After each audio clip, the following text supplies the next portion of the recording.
The telegram arrived on a Thursday morning in late September 1882, bringing with it news that would change Gwendolyn Oakes's life forever.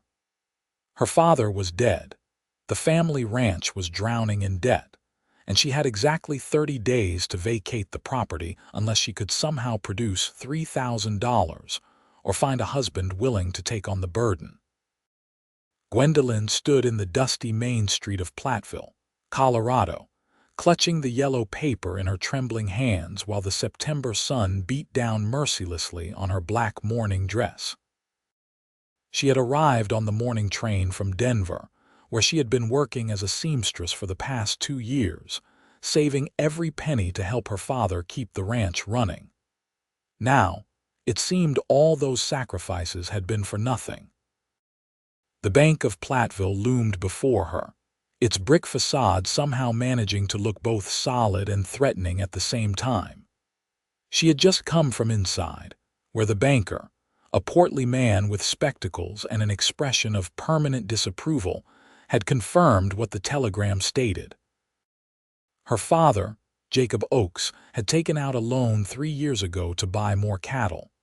The investment had failed when a harsh winter killed half the herd. He had been trying to pay it back ever since, but his heart had given out 2 weeks ago, leaving nothing but debt and dusty acres behind. Miss Oakes.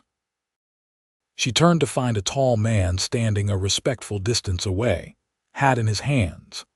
He was perhaps 26 or 27, with sun-darkened skin and eyes the color of creek water after a storm.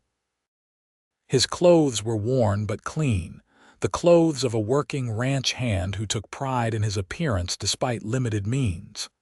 "Yes," Gwendolyn managed, wondering how this stranger knew her name. "I'm Thomas Nichols. I worked for your father these past 4 years. I'm real sorry about your loss, madam. He was a good man, one of the best I ever knew." The sincerity in his voice made tears spring to Gwendolyn's eyes, but she blinked them back. She had cried enough on the train from Denver. Now she needed to be practical. "Thank you, Mr. Nichols. That means a great deal to me." Thomas shifted his weight, clearly uncomfortable but determined to continue. "Madam, I know this isn't the time or place, and I know we don't know each other from Adam, but I heard about the situation with the bank. The whole town's been talking about it since the lawyer read the will yesterday." Gwendolyn felt her cheeks burn with embarrassment. Of course the town knew. In a place as small as Platteville, everyone knew everyone else's business, especially when that business involved misfortune.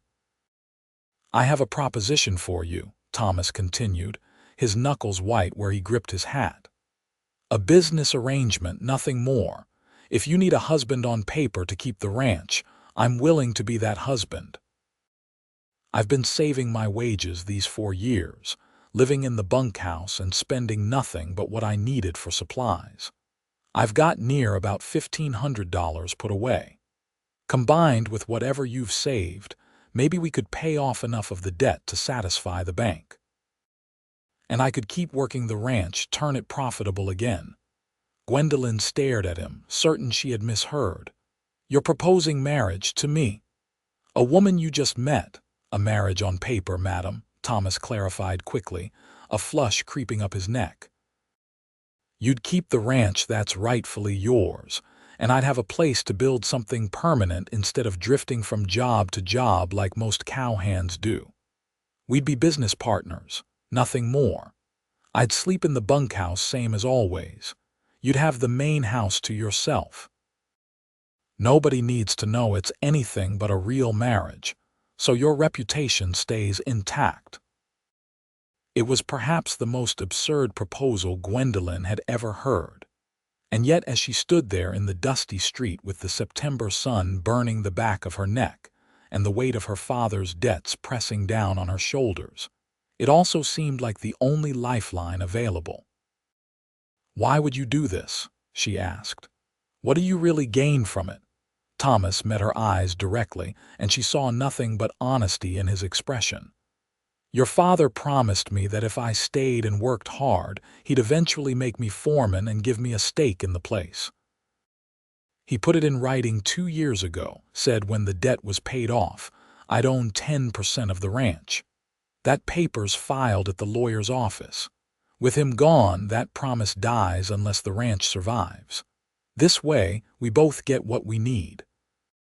You keep your inheritance, I get my stake, and maybe we both have a chance at something better than what we've got right now. Gwendolyn's mind raced. She had exactly $43 in her reticule, her life savings after 2 years of pinching every penny in Denver. Even combined with Thomas's $1,500, they would still be well short of the $3,000 the bank demanded. But perhaps it would be enough to negotiate better terms to buy time. The banker said $3,000, she said quietly. Even together, we don't have that. No, madam, but we'd have enough to show good faith. And with me running the ranch properly, we could make the rest in time. Your father's problem was he tried to do everything himself after his foreman left 3 years back. He was too proud to admit he needed help, too stubborn to let me do more than I was already doing. But I know ranching, Miss Oakes. I grew up on a cattle ranch in Wyoming before my folks passed. I know how to make a spread like yours turn a profit. A gust of wind blew down the street, sending dust devils spinning. Gwendolyn closed her eyes briefly, trying to imagine what her father would have wanted. He had loved the ranch, had poured his life into it after her mother died when Gwendolyn was 12. He had sent her to Denver to learn a trade, to have opportunities beyond the hard life of ranching, but she knew he had always hoped she might return someday. If I agree to this, she said slowly, opening her eyes to fix Thomas with a serious look, I need your word as a gentleman that you'll respect the boundaries of this arrangement. This would be a business partnership, nothing more. You have my word, madam, Thomas said immediately. I'm not looking to take advantage. I'm just looking for a chance to build something that lasts. And when the debt is paid and the ranch is profitable again, what happens then? Thomas considered this. I suppose we could go our separate ways if that's what you wanted. Get the marriage annulled, split the assets fair and square. Or we could continue as partners if the arrangement suits us both. We don't have to decide that now. It was insane. It was impulsive. It was potentially the worst decision Gwendolyn had ever made. But standing there in the hot sun with the bank at her back and an uncertain future stretching before her, she found herself nodding. All right, Mr. Nichols, I accept your proposal. The relief that flooded Thomas's face was genuine and unmistakable. Thank you, Miss Oakes. I promise you won't regret this. I hope you're right, Gwendolyn said, though her stomach was churning with anxiety. When should we do this? Soon as possible, Thomas said. Judge Hartford can marry us this afternoon if we get the license from the county clerk. The sooner we're married, the sooner we can present our case to the bank. 3 hours later, Gwendolyn stood in Judge Hartford's parlor wearing the same dusty black dress she had traveled in, speaking vows that should have meant everything but instead felt hollow and strange. Thomas's voice was steady as he repeated the words after the judge, and when the time came to kiss the bride, he simply pressed a chaste, brief kiss to her cheek that felt more like a handshake than anything romantic. Congratulations, Judge Hartford said warmly, shaking both their hands. Thomas, your father-in-law was a good friend of mine. I'm glad to see the ranch staying in capable hands. They signed the marriage certificate, and just like that, Gwendolyn Oakes became Gwendolyn Nichols. It felt surreal, like watching someone else's life unfold rather than living her own. The ride out to the ranch took 40 minutes in Thomas's wagon. Gwendolyn sat rigidly on the bench seat, very aware of the stranger beside her who was now legally her husband. Thomas seemed equally uncomfortable, keeping his attention fixed on the road ahead as they bounced along the rutted track. The ranch, when it came into view, made Gwendolyn's heart clench with bittersweet emotion. She had grown up here, had learned to ride horses in that corral, had helped her mother tend the vegetable garden that was now overgrown with weeds. The house itself was a simple two-story structure with a wide porch, weathered but solid. The barn needed paint, and several fence posts were leaning at precarious angles, but overall the place looked better than she had feared. "I've been keeping things maintained as best I could," Thomas said, following her gaze. "Your father was struggling near the end, could barely get out of bed some days, but he wouldn't let me hire help. Said he couldn't afford it.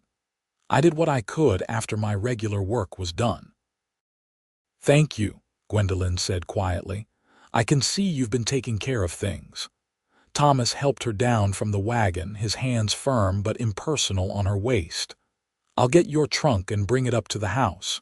You should go on in, get settled. I imagine you're tired from traveling." The house was dim and dusty inside, and it smelled of sickness and loneliness. Gwendolyn walked through rooms filled with memories, seeing her father in every corner. His chair by the fireplace, his pipe still on the mantel, his coat hanging by the door. The grief she had been holding at bay threatened to overwhelm her, but she pushed it down. There would be time for mourning later. Right now, she needed to assess her new situation. Thomas brought her trunk upstairs to what had been her childhood bedroom. "I'll leave you to rest," he said. "There's food in the kitchen if you're hungry. I need to check on the cattle before dark, but I'll be nearby if you need anything." After he left, Gwendolyn sank down onto the bed and let herself feel the full weight of the day. She had left Denver that morning as an unmarried seamstress. Now she was a wife, a ranch owner, and a woman gambling everything on the word of a stranger who might be honest or might be the best liar she had ever met. The sound of a horse neighing drew her to the window. Below, she could see Thomas moving around the barn with practiced efficiency. He worked with the easy confidence of someone who knew exactly what he was doing, and despite her anxiety about their arrangement, Gwendolyn felt a small measure of relief. At least he appeared competent. As the sun began to set, painting the sky in shades of orange and gold, Gwendolyn changed out of her traveling clothes and went downstairs to explore the kitchen. She found bread that was only slightly stale, some cheese, dried beef, and a jar of preserves. She set about making a simple meal, partly because she was hungry and partly because she needed something to do with her hands. She was slicing bread when Thomas knocked on the door frame. "I don't mean to intrude, madam." "You're not intruding," Gwendolyn said, though the formal distance between them felt strange. "I was making something to eat. Would you like to join me?" Thomas hesitated, clearly unsure of the protocol for their unusual situation. "I don't want to impose." "We're married now, even if it's just on paper," Gwendolyn said practically. "We should at least be able to share a meal like civilized people. Please sit down." They ate in awkward silence at first, the scrape of knives and the sound of chewing seeming unnaturally loud. Finally, Gwendolyn decided that if they were going to make this work, they needed to at least be able to talk to each other. "Tell me about yourself," she said. "You said you grew up in Wyoming," Thomas nodded, swallowing his food. "Near Cheyenne. My pa had a cattle ranch, not big but successful. I learned the business from the ground up. When I was 19, influenza took both my parents within a week of each other. My older brother inherited the place, and he made it clear there wasn't room for both of us. So I took what little money I had and started working my way south, taking jobs where I could find them." "I'm sorry about your parents," Gwendolyn said softly. "That must have been terrible." "It was a long time ago," Thomas said, though his eyes held old pain. "What about you?"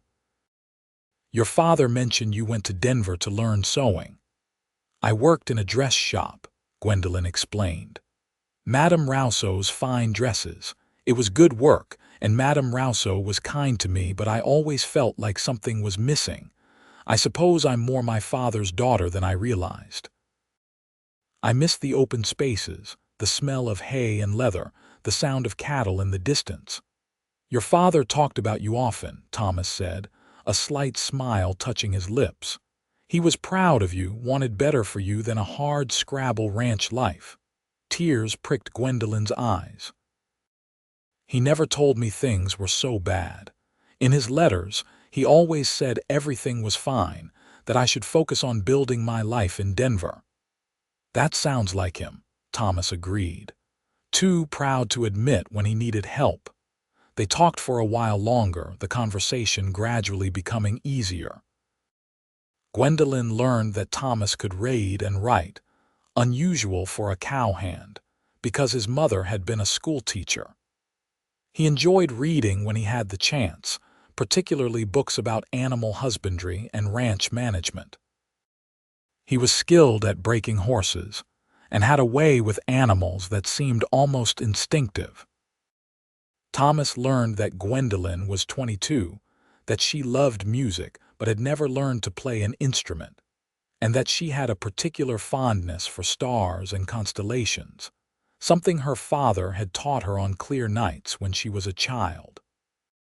When the meal was finished and the dishes washed, Thomas stood awkwardly. I should get back to the bunkhouse. We've got an early start tomorrow. I want to get a proper count of the cattle, see exactly what we're working with. I'd like to come with you, Gwendolyn said impulsively. If we're going to be partners in this, I should know what we have. Thomas looked surprised but pleased. You ride. I grew up on this ranch, Gwendolyn reminded him. I was riding before I could read. Then I'd welcome the company, Thomas said. We'll leave at first light. After he left, Gwendolyn stood on the porch for a long time, watching the stars emerge one by one in the darkening sky. The Big Dipper hung low on the horizon, just as it had when she was a child learning the constellations from her father. The familiar sight comforted her, a reminder that some things remained constant even when everything else changed. The next morning, Gwendolyn woke before dawn and dressed in the oldest clothes she could find in her trunk, a simple skirt and blouse that would be suitable for riding. She braided her dark blonde hair tightly and secured it under a wide-brimmed hat she found hanging in the mudroom. Thomas was already in the barn saddling horses when she arrived. He looked up in surprise, as if he had half expected her to change her mind. Morning. Good morning, Gwendolyn replied. Which horse is mine? I thought you could ride, Daisy, Thomas said, indicating a sweet-faced mare with a gentle eye. She's got a smooth gait and a calm temperament. As Gwendolyn approached the mare, memories flooded back. Daisy. This is the same horse I learned to ride on. She must be at least 15 years old now. 16, Thomas confirmed. Your father could never bring himself to sell her. Said she was retired and had earned her rest, but I still ride her sometimes to keep her exercised. Gwendolyn stroked the mare's nose, feeling the velvet softness of it. Daisy nickered softly, as if she remembered. Hello, old girl. It's been a long time. They rode out as the sun was just beginning to paint the eastern sky with streaks of pink and gold. The September air was crisp and cool, carrying the scent of sage and dust. Gwendolyn felt something loosen in her chest as they moved across the open range, something she hadn't even realized was tight. Thomas led them to the north pasture first, where most of the cattle were grazing. He sat easily in the saddle, his body moving with the rhythm of his horse as naturally as breathing. Gwendolyn found herself studying him in the growing light, seeing him properly for the first time. He was handsome in a weathered, practical way, with strong features and capable hands. His eyes, she noticed, were remarkably expressive despite his generally quiet demeanor. We've got about 200 head here, Thomas said, surveying the cattle with a practiced eye. Mostly good stock. Your father had an eye for quality even if his luck ran bad. With proper management, we could increase the herd over the next few years, sell off the steers at a good profit. What went wrong? Gwendolyn asked. Why did he get into so much debt? Thomas was quiet for a moment, choosing his words carefully. It was the winter of '80, going into '81. Worst winter anyone around here could remember. Snow piled up higher than fence posts, temperatures so cold the cattle froze standing up. Your father lost near about half his herd. He'd taken out the loan that fall to buy more cattle, planning to expand. Instead, he spent the next 2 years trying to rebuild while paying interest on a loan for cattle that were dead. And then his heart started giving him trouble, making it hard to work as hard as he needed to. Gwendolyn felt a wave of sadness wash over her. Her father had always been so strong, so capable. It was hard to imagine him struggling, failing, dying alone while she was in Denver sewing fancy dresses for wealthy women. He loved this place, she said quietly. He did, Thomas agreed. And he loved you.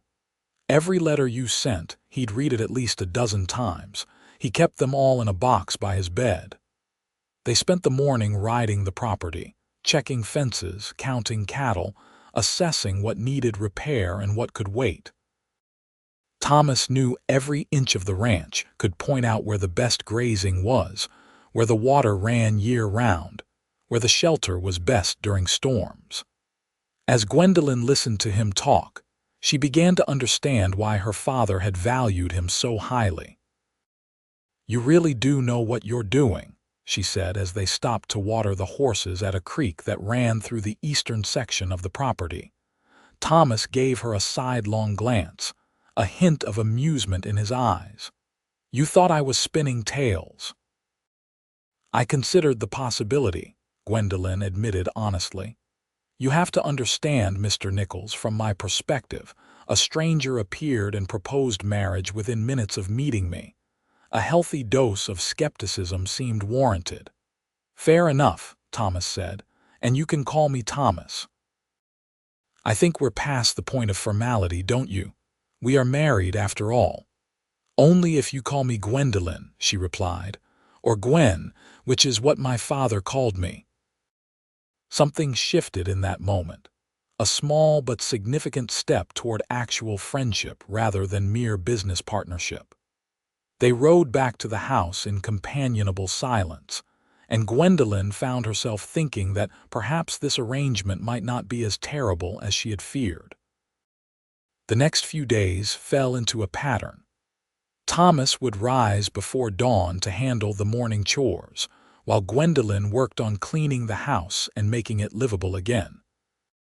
In the afternoons, they would work together on various projects around the ranch, mending fences, repairing the chicken coop, organizing the barn. In the evenings, they would share meals and conversation, gradually becoming more comfortable with each other. A week after their wedding, they rode into town together to meet with the banker. Gwendolyn wore her best dress, and Thomas had cleaned up impressively, looking every inch a respectable rancher rather than a hired hand. The banker, Mr. Pemberton, was a hard man with calculating eyes.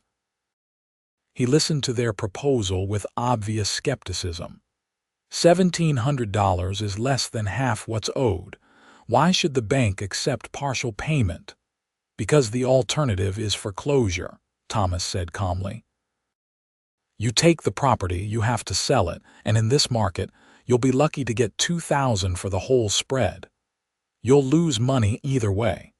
This way, you get $1,700 now, and we'll pay the rest over the next 3 years at fair interest. The ranch is viable, Mr. Pemberton. It just needs proper management. Pemberton drummed his fingers on his desk. And you think you're the man to provide that management, Mr. Nichols? I know I am, Thomas said without arrogance, simply stating fact. I've been working the ranch for 4 years.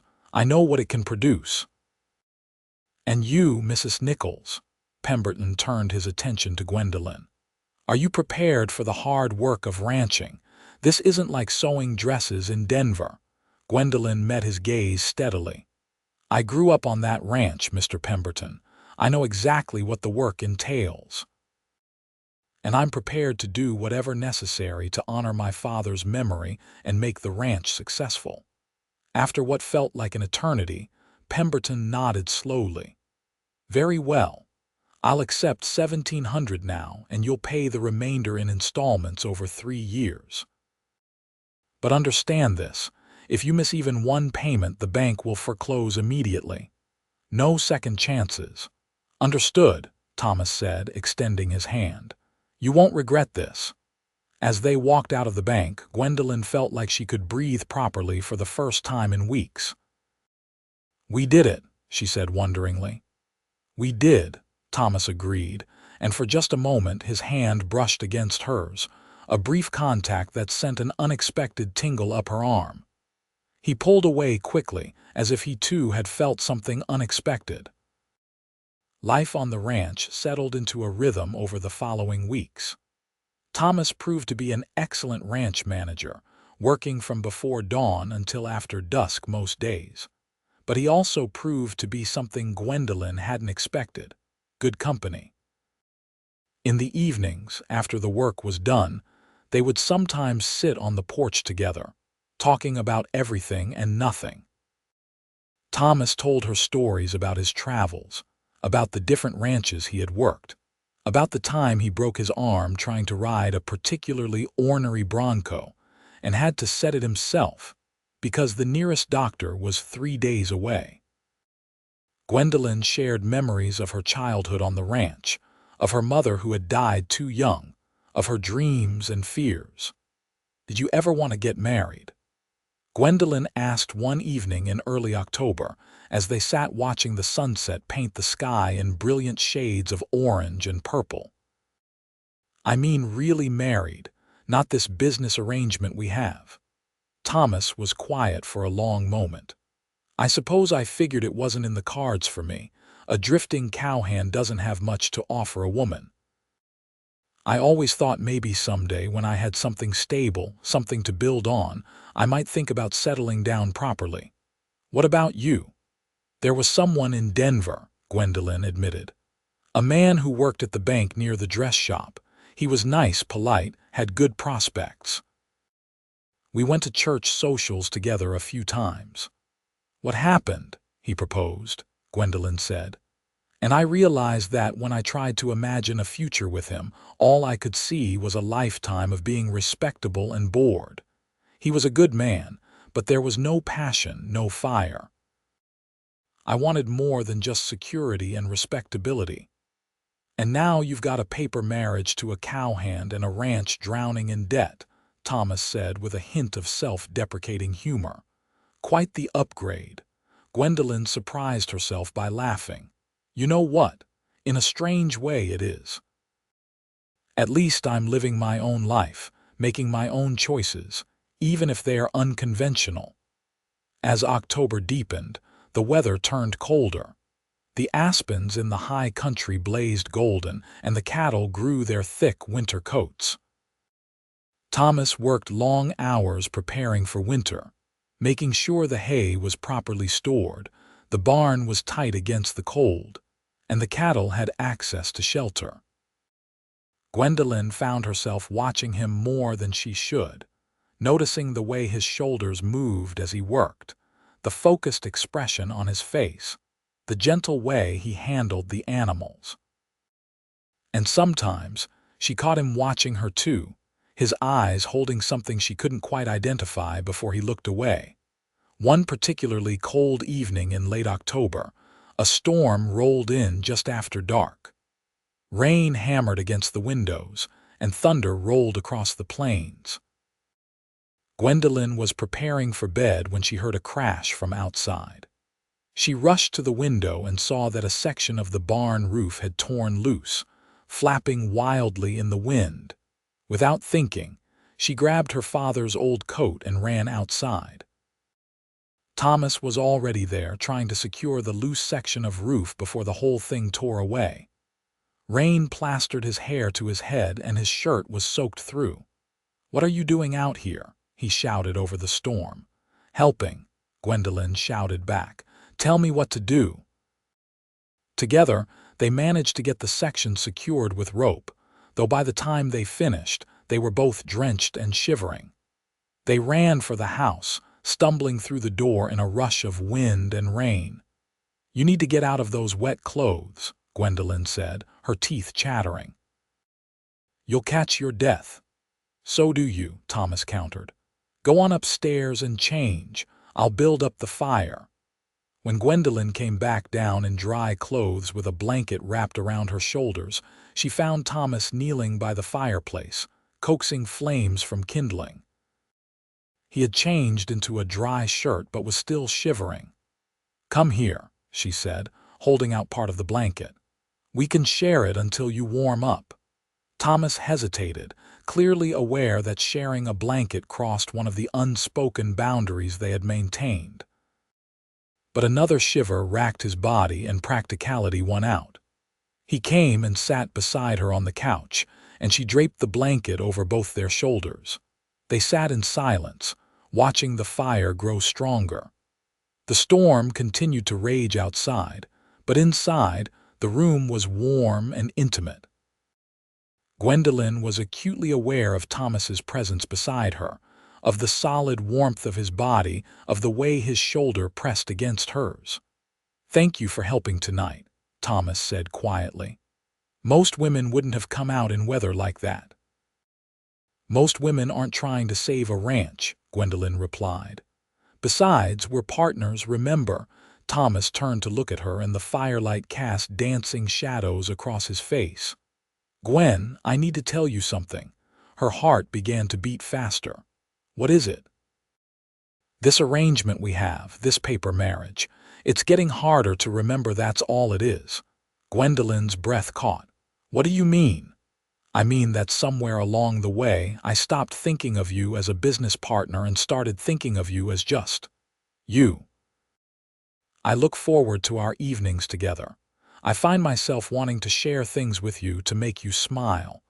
And I know that's not what we agreed to, and if it makes you uncomfortable, I'll keep my distance. But I needed you to know." Gwendolyn's mind was racing. She thought about the past 6 weeks, about how comfortable she had become with Thomas, about how she found herself listening for his footsteps, watching for him through the windows, feeling disappointed on the rare occasions when he had to work late and they couldn't share dinner. "It doesn't make me uncomfortable," she said slowly, "because I've been feeling the same way." Thomas's eyes widened. "You have?" "I have," Gwendolyn confirmed. "I didn't expect it. I didn't plan for it." "But Thomas," somewhere between fixing fences and counting cattle and sitting on the porch watching the stars, "I started to care about you. Not as a business partner or a means to save the ranch, but as a person. As a man." The words hung in the air between them, heavy with possibility. Thomas reached up slowly, giving her plenty of time to pull away, and gently cupped her face with his hand. His palm was rough with calluses, warm against her skin. "Can I kiss you?" he asked, his voice barely above a whisper. A real kiss this time, not the one from the wedding. In answer, Gwendolyn leaned toward him, closing the distance between them. Their lips met softly at first, tentative and questioning. Then Thomas's other hand came up to cradle her face, and the kiss deepened, becoming something real and intense and full of all the feelings they had been holding back for weeks. When they finally pulled apart, both breathing hard, Gwendolyn felt like the world had shifted on its axis. Everything looked the same but felt completely different. "I should probably go," Thomas said reluctantly, though he made no move to leave. "This is going to complicate things." "Let it," Gwendolyn said recklessly. "I'm tired of maintaining a polite distance from my own husband. Even if we started this for practical reasons, that doesn't mean we have to keep it that way." "Are you sure?" Thomas asked, searching her face. "I don't want you to feel pressured. The agreement was that this would stay a business arrangement. I'm very sure, Gwendolyn said firmly. And you should stay tonight. Here in the house, I mean, not in the bunkhouse. The storm is terrible and it's cold, and there's no reason for you to go back out there when we have a perfectly good house with perfectly good rooms. Thomas looked uncertain, caught between desire and honor. Gwen, if I stay, I don't know if I can just go to a separate room and pretend nothing has changed between us. Then don't, Gwendolyn said, her heart pounding so hard she could hear it in her ears. Stay with me. Really stay with me. Make this marriage more than just paper. Are you absolutely certain? Thomas asked one more time. Because once we cross this line, we can't go back. I don't want to go back, Gwendolyn said. For the first time since my father died, I want to move forward, with you. That was all the encouragement Thomas needed. He kissed her again, and this time there was no hesitation, no holding back. It was a kiss that spoke of loneliness ending and new beginnings, of two people finding something unexpected and precious. When Thomas stood and extended his hand to her, Gwendolyn took it without hesitation. They climbed the stairs together, the storm still raging outside but forgotten now. What happened between them that night was tender and sweet, and sometimes awkward, as first times often are, but it was also real and meaningful in a way that neither had experienced before. Afterward, lying in Thomas's arms with her head on his chest, listening to the steady beat of his heart, Gwendolyn felt a sense of rightness settle over her. This man, this stranger who had offered her a practical solution to an impossible problem, had somehow become essential to her happiness. No regrets? Thomas asked softly, his fingers trailing through her hair. None, Gwendolyn assured him. You? Only that I was too much of a gentleman for so long, Thomas said, and she could hear the smile in his voice. We wasted a lot of evenings maintaining proper distance. Gwendolyn laughed softly. We had to figure things out in our own time. I suppose that's true, Thomas agreed. But from now on, I'm sleeping right here with my wife, not out in that drafty bunkhouse. Good, Gwendolyn said, snuggling closer, because I've gotten used to having you around. The next morning, Gwendolyn woke to find Thomas already up, standing at the window watching the sunrise. She studied him for a moment, admiring the way the early light gilded his profile, the strong line of his shoulders, the gentle expression on his face. What are you thinking about? She asked. Thomas turned and smiled at her, a real, full smile that transformed his usually serious face. I'm thinking about how lucky I am. I came to Colorado looking for work and a place to belong. I never imagined I'd find a home, a future, and a woman I'm falling in love with. The words made Gwendolyn's heart soar. Falling in love, already fallen if I'm honest, Thomas said, coming back to the bed and sitting beside her. I think I started falling that first day when you stood in the street looking lost and determined all at once. But I really knew it the night you came out in the storm to help with the barn. You could have stayed safe and dry inside, but you came out anyway because you're brave and loyal and willing to fight for what's yours. How could I not love you?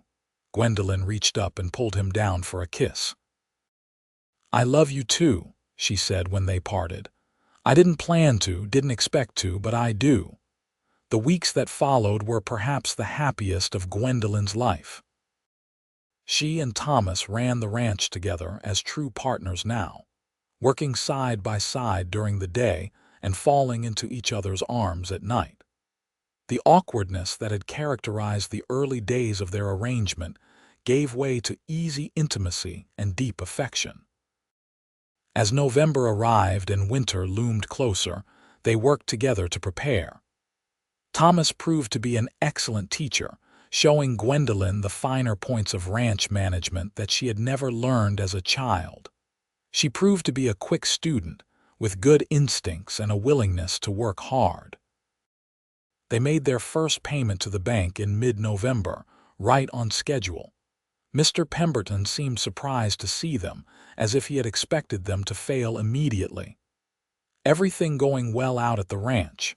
he asked with barely concealed skepticism. "Very well," Thomas replied evenly. "We'll see you again in 3 months with the next payment." As winter settled in, the ranch took on a kind of quiet beauty. Snow covered the ground, and the cattle huddled together for warmth. Thomas and Gwendolyn spent more time inside during the coldest days, and Gwendolyn discovered that her husband had hidden depths. He could play chess, taught to him by his schoolteacher mother. He had opinions on literature, having read more widely than she would have expected. And he had a dry sense of humor that could make her laugh even on the hardest days. For Christmas, Thomas surprised her with a guitar he had ordered from Denver. "I remembered you said you loved music but never learned an instrument," he explained as she stared at the beautiful wooden instrument in wonder. "I thought maybe you'd like to learn." "Thomas, this must have cost a fortune," Gwendolyn said, running her fingers over the smooth wood. "Some things are worth spending on," Thomas said simply. "Your happiness is one of them." Gwendolyn had never loved him more than in that moment. She threw her arms around him, guitar and all, and kissed him thoroughly. "Thank you. It's the best gift anyone has ever given me." "Well, there's one more thing," Thomas said, looking suddenly nervous. He pulled a small box from his pocket and opened it to reveal a simple gold band. "I know we're already married, but we never did this properly. Gwen, I love you more than I thought it was possible to love another person. You're my partner, my best friend, and the woman I want to spend the rest of my life with. Will you accept this ring as a symbol of my commitment to you?" Tears streamed down Gwendolyn's face as she nodded, unable to speak.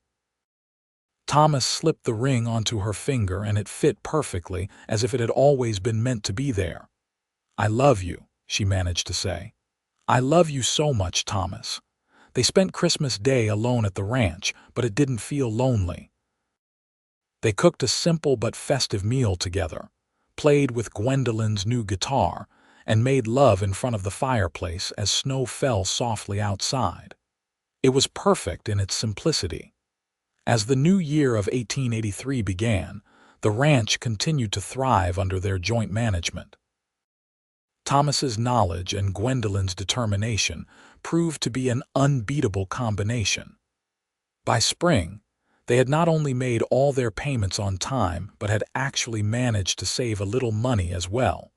In March, Gwendolyn realized she had missed her monthly courses. At first, she thought it was just the stress of ranch work, but as the weeks passed and other symptoms appeared, she began to suspect the truth. She was pregnant. She debated how to tell Thomas, wanting it to be special. Finally, one evening in early April, as they sat on the porch watching the stars emerge, she took his hand and placed it on her still flat stomach. "Thomas, there's something you should know," she said softly. He looked at her questioningly, and she saw the moment understanding dawned. His eyes widened, and a look of pure wonder crossed his face. "Are you saying what I think you're saying? We're going to have a baby," Gwendolyn confirmed. "Sometime in late October or early November, if I'm calculating correctly." Thomas let out a whoop of joy and picked her up, spinning her around before remembering her condition and setting her down gently. "Are you sure? Are you feeling all right? Should you be sitting out here? Is it too cold?" Gwendolyn laughed at his sudden nervousness. "I'm fine, Thomas. I'm healthy and strong, and pregnancy isn't an illness. Women have babies all the time." "But you're not just any woman," Thomas said seriously. "You're my woman, my wife, and now the mother of my child. I'm allowed to worry." "Worry if you must, but don't smother me," Gwendolyn said firmly. "I still have a ranch to run." "We'll see about that," Thomas muttered, but he was grinning so widely that Gwendolyn couldn't help but smile back. The pregnancy progressed smoothly through the spring and summer. Gwendolyn continued to work on the ranch. though Thomas insisted on taking over the heavier tasks. By August, her condition was obvious, and the townspeople of Platteville seemed pleased by the development. "I heard some folks were wondering if your marriage was real," the general store owner's wife told Gwendolyn one day when she came to town for supplies. "I suppose this answers that question nicely." Gwendolyn just smiled and said nothing. Let them think what they wanted. She knew the truth, that what had started as a practical arrangement had become the realest, truest thing in her life. In late September, nearly a year after that telegram had first arrived and changed her life, Gwendolyn and Thomas sat down with the ledgers and calculated their finances. They had made every payment to the bank on time. The ranch was turning a modest profit, and they still had enough saved to get through the winter comfortably. "We're going to make it," Thomas said, looking up from the numbers with satisfaction. "Another 2 years of payments, and the ranch will be free and clear." "We make a good team," Gwendolyn said, resting her hand on her swollen belly where the baby was actively kicking. "The best team," Thomas agreed, leaning over to kiss her. "Though we're about to add a new member." The baby, a boy they named Jacob after Gwendolyn's father, arrived on a cold November night during the first snowfall of the season. The birth was long and difficult, and there were moments when Thomas, pacing frantically downstairs, feared he would lose both wife and child. But Gwendolyn was strong, and when the doctor finally called him upstairs, it was to find his wife exhausted but beaming, holding a tiny, red-faced infant. "Meet your son," she said softly. Thomas approached with trembling hands, hardly daring to believe this tiny, perfect creature was real. When he held Jacob for the first time, feeling the weight of his son in his arms, tears streamed freely down his face. "Thank you," he whispered to Gwendolyn. "Thank you for agreeing to marry me that day, for taking a chance on a drifting cowhand with nothing but hope and determination. Thank you for this family, for this life, for everything." "Thank you for offering me that chance," Gwendolyn replied, reaching up to wipe the tears from his cheeks. "Thank you for being exactly the man I needed, even when I didn't know I needed you." The winter with a newborn was challenging, but they managed. Thomas proved to be a devoted father, walking the floor with Jacob during the long nights, changing diapers without complaint, and looking at his son with such wonder and love that it made Gwendolyn fall in love with him all over again. The ranch continued to prosper. By the spring of 1884, they were able to hire 2 hands to help with the work, taking some of the burden off Thomas and allowing him to spend more time with his family.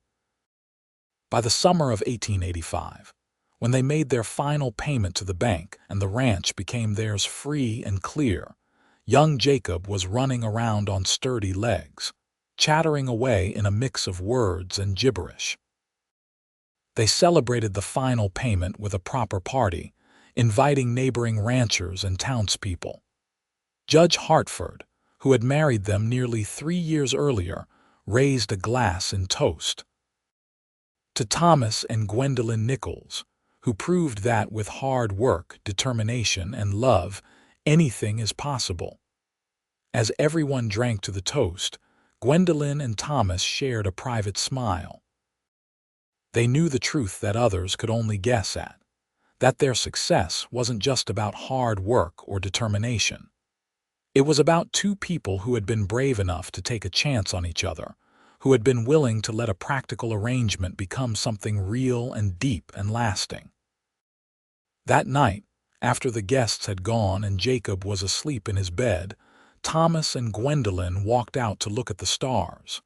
It had become their tradition, this stargazing, a quiet moment to reconnect at the end of busy days. "You remember our wedding night?"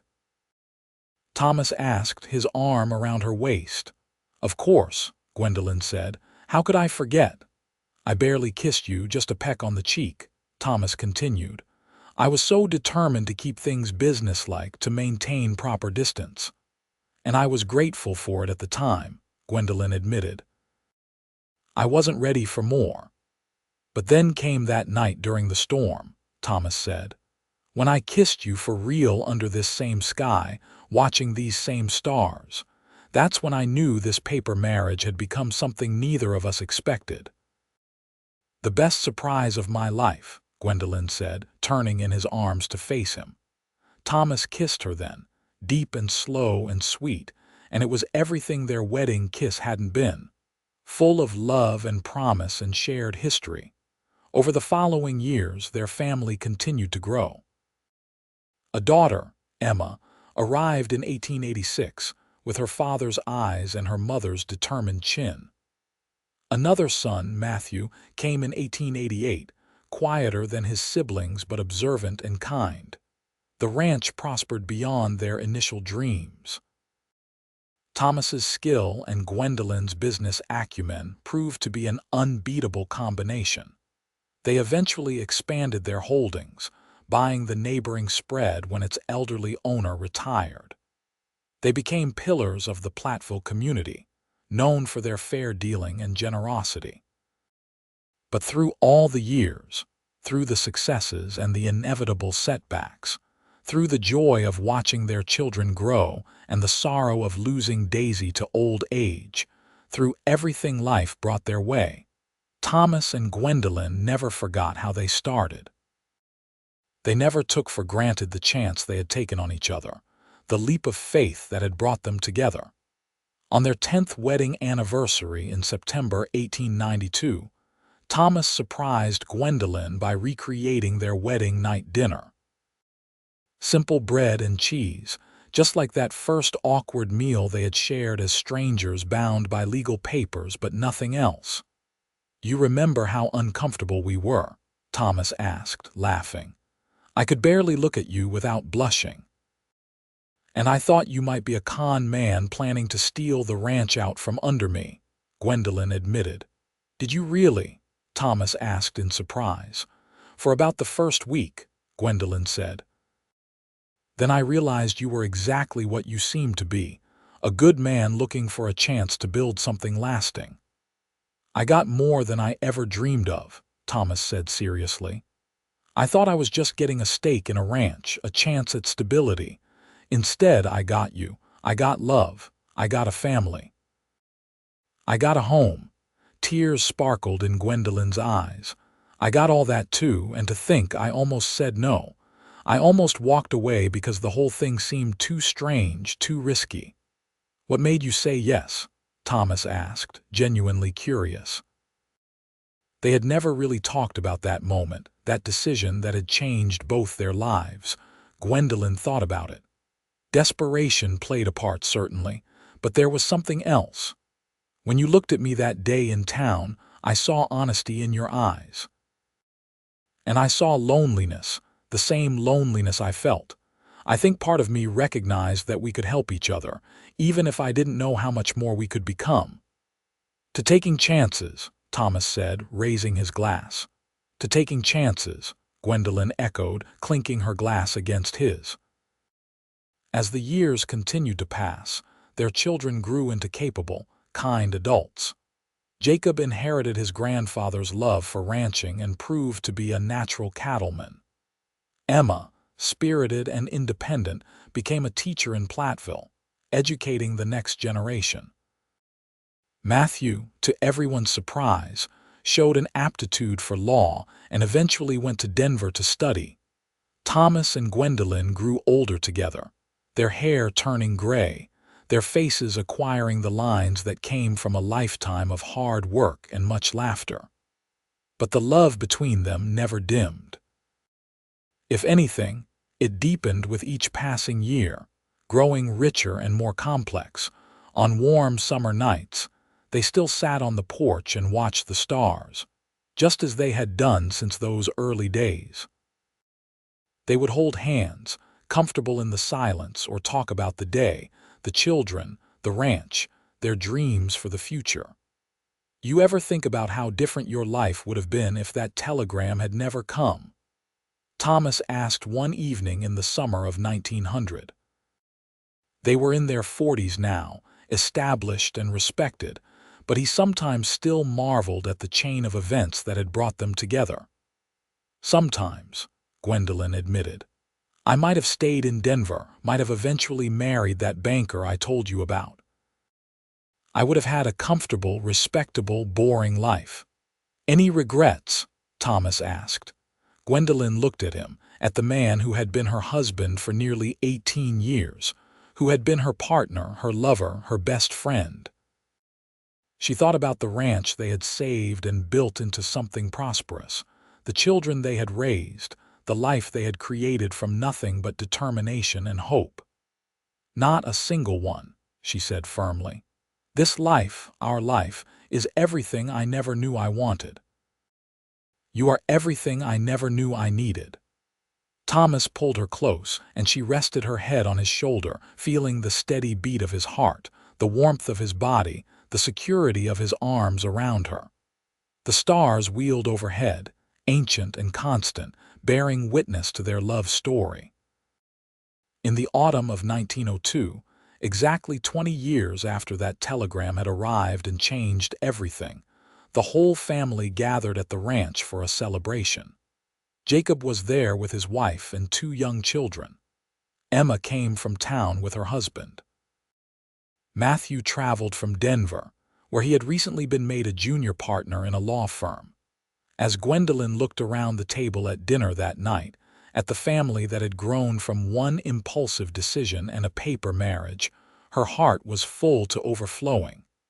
This was success, she realized. Not money or land or cattle, though they had all those things. Success was this: people you loved gathered around you, a husband who still looked at you with adoration after 20 years, children who had grown into good people, grandchildren to carry on the family legacy.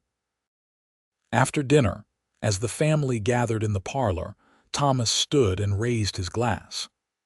20 years ago today, I walked into town a drifting cowhand with $1,500 saved, and a hope that I could somehow make something of myself. I had no idea that day would be the beginning of the best 20 years of my life. Gwen, you took a chance on a stranger. You trusted me with your father's legacy, with your future, and eventually with your heart. Everything good in my life flows from your courage that day. I love you more today than I did 20 years ago, and I'll love you more tomorrow than I do today." "To love," he said, raising his glass higher. "To love," everyone echoed, drinking to the toast. Later that night, after the family had retired to their rooms, Thomas and Gwendolyn once again found themselves on the porch under the stars. It had become their ritual, their sacred space, the place where they reconnected and remembered what was truly important. "Thank you for a beautiful day," Gwendolyn said softly. "Thank you for 20 beautiful years," Thomas replied, "and for however many more we have left." They stood there in the darkness, wrapped in each other's arms, 2 people who had started as strangers connected only by legal documents and desperation. But somewhere along the way, between fixing fences and raising children, between hardship and triumph, between practicality and passion, they had become something more. They had become true partners, best friends, and deeply, enduringly in love. The stars wheeled overhead, silent witnesses to their story, a story that had begun with a practical arrangement and blossomed into something extraordinary. A story that proved that sometimes the best things in life come from taking chances, from saying yes to possibility, from being brave enough to let a marriage that existed only on paper become real in every sense that mattered. The years continued their steady march. Thomas and Gwendolyn watched as their children had children, as the family tree grew and branched. The ranch remained prosperous, though eventually they turned over the daily management to Jacob and his wife, content to serve as advisors and doting grandparents. In the spring of 1915, as Thomas approached his 60th birthday, he and Gwendolyn took a trip to Wyoming, back to the place where he had grown up. The ranch where he had spent his childhood had changed hands several times, but the landscape remained the same. They rode across the plains together, both still comfortable in the saddle despite their advancing years. "Does it feel strange being back?" Gwendolyn asked as they sat on their horses overlooking a valley Thomas remembered from his youth. "No," Thomas said thoughtfully. "I thought it might, but this isn't home anymore. Home is with you wherever you are. Home is our ranch, our family, the life we built together." "I feel the same way," Gwendolyn said. "The ranch isn't just a place to me. It's our story, our history, the foundation of everything we've become." They spent a week in Wyoming, visiting the places of Thomas's childhood, sharing memories and making new ones. But they were both glad to return to Colorado, to Platteville, to the ranch that had been the center of their lives for more than 30 years. As they grew older, they slowed down, as all people must. Thomas's knees ached on cold mornings, and Gwendolyn's hands sometimes pained her from the arthritis that had settled in. But they were together, and that made everything bearable. In the summer of 1925, they celebrated their 43rd wedding anniversary. The whole family gathered once again, a rowdy, joyful crowd of children, grandchildren, and now even a few great-grandchildren. The house overflowed with love and laughter. That evening, after everyone had settled down for the night, Thomas and Gwendolyn made their way out to the porch one more time. They moved slower now, Thomas using a cane and Gwendolyn holding his arm, but they still made this pilgrimage to their special place under the stars. 43 years, Thomas mused as they settled into their rocking chairs, a recent concession to age. "It seems like yesterday and forever ago all at once." "I know what you mean," Gwendolyn said. "Sometimes I can still see that young cowhand who walked up to me on the street with a preposterous proposal. And sometimes I look at you and see every year we've lived together written on your face." "You still think it was preposterous?" Thomas asked, amused. "The most preposterous, impulsive, ridiculous decision I ever made," Gwendolyn said. "And the best one, the very best one." They sat in comfortable silence, watching the stars, holding hands the way they had for decades. The September night was cool but pleasant, and somewhere in the distance cattle lowed softly. "I've been thinking about that night," Thomas said eventually. "The night of the storm when we first kissed under these stars. That was the night this became real, wasn't it? That was when we stopped being strangers playing at marriage and became husband and wife in truth. That was the night you kissed me and made me believe in possibilities I hadn't dared imagine," Gwendolyn agreed. "Before that, I thought I had to settle for practicality. You showed me I could have more. You gave me love and passion and partnership all wrapped together." "You gave me the same," Thomas said. "You gave me a home, a family, a purpose. You gave me yourself, and that was the greatest gift anyone has ever given me." They remained on the porch long into the night, two old people who had loved each other well, talking and reminiscing and simply being together. When they finally made their way to bed, they moved with the practiced ease of a couple who had shared a life for more than 4 decades. Thomas lived to see his 72nd birthday in 1927, surrounded by family and still deeply in love with his wife. Gwendolyn held his hand as he took his last breath, and though her heart broke, she was grateful. Grateful for the years they had shared, grateful for the chance meeting that had changed both their lives, grateful that he had gone peacefully, at home, surrounded by love. She lived another 8 years, cared for by her children, and spending her days surrounded by the legacy she and Thomas had built together. She told stories about the early days to her grandchildren and great-grandchildren, about a young cowhand who had offered her a marriage of convenience and instead given her a love story for the ages. On a clear September night in 1935, Gwendolyn passed away peacefully in her sleep. She was 75 years old, a matriarch who had lived a full and rich life. Her last words to Emma, who was sitting with her, were about Thomas. "Tell him I'm coming," she whispered. "Tell him I've missed him and I'm ready to watch the stars with him again." They buried her next to Thomas on a hill overlooking the ranch they had saved and nurtured for so many years. The whole town turned out for the funeral, paying respects to a woman who had been a pillar of the community, a successful rancher, a devoted mother, and a faithful wife. But perhaps the most fitting tribute came from Jacob, their eldest son, now in his 50s and still running the ranch. Standing at his mother's graveside, he told the gathered crowd the story he had heard many times, the story of how his parents had met. "My mother once told me that she thought the marriage was only going to be on paper," Jacob said, his voice strong despite his grief. "A business arrangement, nothing more, but my father kissed her under the stars one stormy night and everything changed. What started as practicality became the truest love I've ever witnessed. They taught me that courage isn't just about facing danger.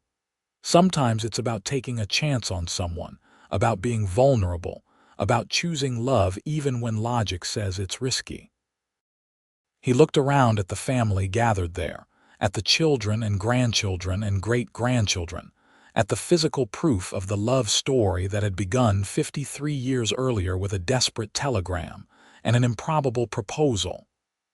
"This is their legacy," Jacob continued.